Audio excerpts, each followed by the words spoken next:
One who delights in the right path does not quarrel over gain, whether there is gain or no gain, free from greed. The mind does not waver. When profit comes, we rejoice. When it disappears, we suffer. Between those two moments, our hearts are constantly shaken. But one who follows the right way does not make gain the measure of life. When gaining, one does not become proud. When losing, one does not fall into despair. The less greed there is, the calmer the waves of the mind. To refrain from contention is not defeat. It is the act of guarding an unmoving cinder, even if something today feels like a loss. Do not surrender your peace of mind. When you preserve a righteous heart above profit, that day is already of great worth. He who always supports those who love to learn, who keeps his mind upright and acts accordingly, who preserves and carries forward precious wisdom. Such a one is called a practitioner of the way. Learning is not a task meant for oneself alone. To value the heart that seeks to learn, and to help one another protect that intention. This too is a form of practice. To hold the mind upright means not leaving what we believe to be right merely in words, but bringing it into life through action. And to safeguard wisdom means that even amid unsettling circumstances, we do not lose hold of wise choices. To cultivate the way is not to reach for some distant state, but to begin by aligning today's mind with today's actions. Do not lose the heart of learning today. Take even one thing you have understood and put it into practice in your life. That steady effort becomes the path of cultivating the way. So-called wisdom does not depend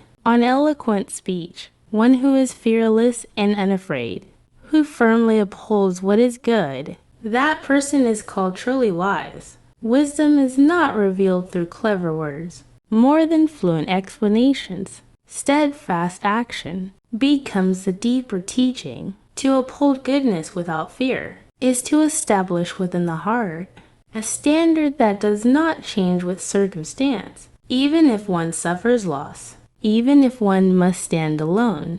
The one who chooses the right path, that is the truly wise person. Words echo in the ear for a moment, but actions remain for a long time. Today, take one thing you believe to be right and quietly put it into practice. When action comes before words, wisdom shines on its own. One who upholds and carries the Dharma does not necessarily speak at length, even if what he has heard is little. If he practices the Dharma with his body and does not hesitate to guard the way, such a person is called one who truly lives the way. The Dharma is revealed more through life than through words, no matter how much one knows or how well one explains. If actions do not follow, the learning is not yet complete. Even if one has heard only a little, if it is engraved in the heart and put into practice, that person is already standing upon the way.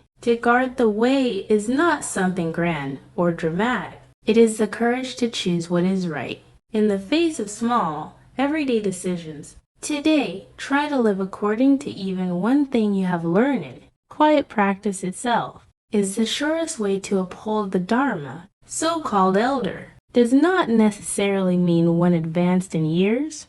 Though the face be wrinkled and the hair turned white, one may simply have grown old. Time passes for everyone, but wisdom does not grow on its own. Growing older does not automatically mean becoming mature. A true elder is revealed not by years, but by attitude. Not the one who has merely experienced much, but the one who has reflected much becomes deep. More precious than white hair is a clear and pure mind. Today, speak not from your age, but live from your heart. When wisdom is added to the passing years, only then does one become a true elder. One who holds the Dharma of truth within the heart, who is gentle, fair, and not harsh, who clearly understands and is pure. Such a one is called an elder. The Buddha did not look at age or outward appearance, but at the state of a person's mind. One who engraves truth upon the heart, who is not rough in dealing with others, and who lives with fairness, free from bias. one who is not swept away by anger, who discerns with wisdom, and whose mind has become clear and pure. Such a person is ripened not by years, but by awakening, a true elder indeed. Today as well, gently steady your mind, and hold one step of truth within your heart, like a lamp that brightens a darkened mind. This has been the lamp of the heart. So-called refinement does not mean a face as beautiful as a flower. If one is stingy and jealous, adorned only outwardly, and if words and actions do not accord, that person is not truly refined. The Buddha did not call outward beauty true elegance, no matter how radiant the face may be. If the heart is narrow and shaken by jealousy, that brightness will not endure. If words are gentle but actions differ, if the exterior is neat while the inside is disordered, it is merely decoration. True refinement is revealed only when mind, speech, and action are in harmony. Today, as much time as you spend caring for your appearance, try refining your heart as well. A calm and steady mind is the deepest beauty of all. One who is able to abandon all evil, who cuts off its roots completely, who is wise and does not give way to anger. Such a person is called truly refined. The Buddha saw refinement, not in outward appearance, but in the heart. It is not merely pausing from harmful actions, but cutting off at the root the greed and ignorance that give rise to them, even when anger arises, not being swept away by it, but reflecting upon oneself with wisdom. When the mind becomes clear, actions naturally grow upright, and that very presence becomes true refinement. Refinement is not in the face, but in a well-governed heart. Today, try letting go of one small anger within you. The moment you illuminate it with wisdom, you become a little clearer. May you have a peaceful day. So-called a Kramana renunciant does not merely mean one who has shaved the head. If one speaks falsely, clings to greed, and is filled with desire, he is no different from an ordinary person. The Buddha did not judge a practitioner by outward appearance, even if one shaves the head and wears the robe. If one speaks untruths and is led about by desire, the mind is still no different from the worldly. A true renunciant is revealed not by form, but by truthful speech and a restrained life. One who lessens greed, speaks honestly, and keeps the mind clear and guarded. Only then does the path of practice truly begin. Today, rather than looking at outward form, take a moment to reflect on the direction of your own heart. A sincere mind is the very first step of practice, in small matters and in great. If one is able to bring all faults to a stop, if the mind comes to rest and what it clings to disappears, this person may be called a Kramana. The Buddha did not seek practice in extraordinary things, not merely avoiding great wrongs, but examining even a casual word, even a small action. One who recognizes a fault and knows how to stop, whose mind finds rest, so that there is nothing more to grasp. Such a person, though living in the world, is not bound by attachment. A true renunciant is not someone far removed, but one who turns the mind back in each moment. Today, try correcting one small habit. That small pause creates great peace. So-called a bhikkhu is not merely one who goes on alms round at the proper time. If one acts without restraint in wrongful ways, bhikkhu is but an empty name. The Buddha did not remain with names or outward forms. Even if one goes for alms at the appointed hour, and outwardly bears the appearance of a practitioner, if one's conduct is not upright, that name is nothing more than a shell. A bhikkhu is not defined simply by a way of living, but is revealed through one's attitude of mind and conduct. One who guards against unwholesome thoughts, examines oneself, and walks the right path. Only then does the name carry its true meaning. Today, rather than clinging to the titles you hold, reflect first on whether your actions are upright.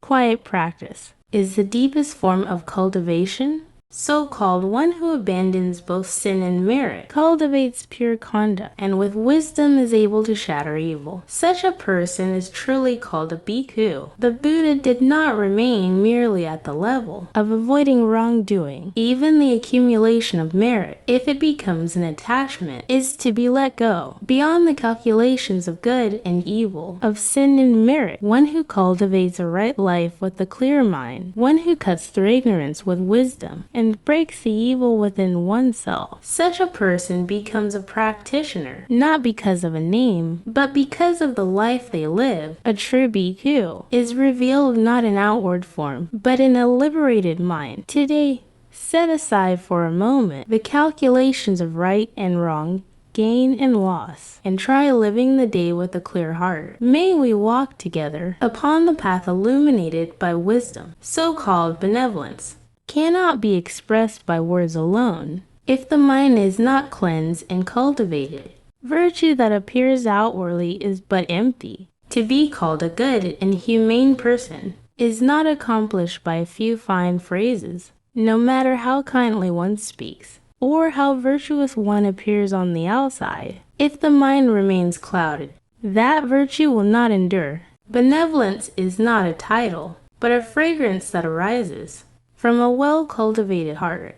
When we quietly examine ourselves and wash away greed and anger, the outer and inner become one. Only then does goodness blossom, not through words, but through life itself. Today, may you begin by cleansing the heart before shaping the speech. The unseen clarity within is the deepest strength of all, so called when the mind is without stain, clear within and empty. When this and that have all come to stillness and cessation, that is called benevolent clarity. To say the mind is without stain does not mean having no thoughts at all. It means that greed, anger, and ignorance have settled, like clear water grown calm, when the constant judgments, this is right, that is wrong, grow quiet. The mind may seem empty, yet within it abides a bright wisdom. Cessation is not annihilation, but the place where attachment has come to rest. In that stillness,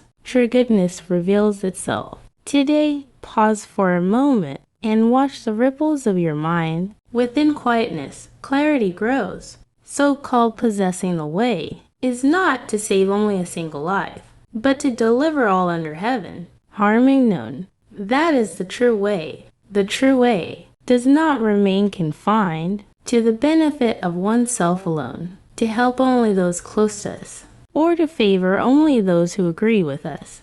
Cannot yet be called the complete way. The way is vast and deep.